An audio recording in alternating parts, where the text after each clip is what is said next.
Bangla television, চলচ্চিত্র, এমনকি নাট্যজগতের অতি পরিচিত মুখ অভিনেতা সুজন নীল মুখোপাধ্যায়।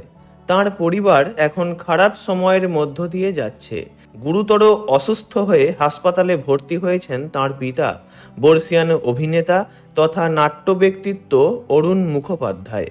গত 9ই এপ্রিল বুধবার রাতে হৃদরোগে আক্রান্ত হয়ে হাসপাতালে ভর্তি হয়েছেন তিনি।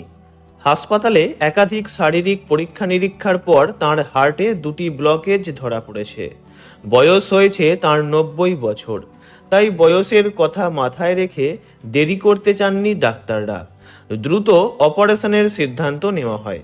10ই এপ্রিল বৃহস্পতিবার দুপুরে অপারেশন করে অরুণবাবুর হার্টে 2টি স্টেন্টও বসানো হয়েছে।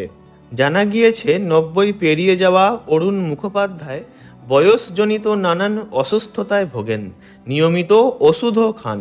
বুধবার রাতে আচমকাই হৃদরোগে আক্রান্ত হয়ে পড়েন।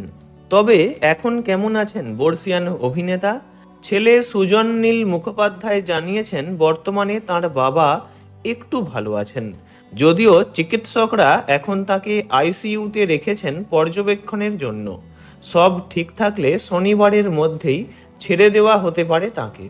আপাতত তিনি তার বাবার সঙ্গে কথা বলতে না পারলেও কাঁচের ঘরের বাইরে থেকেই বাবাকে দেখছেন।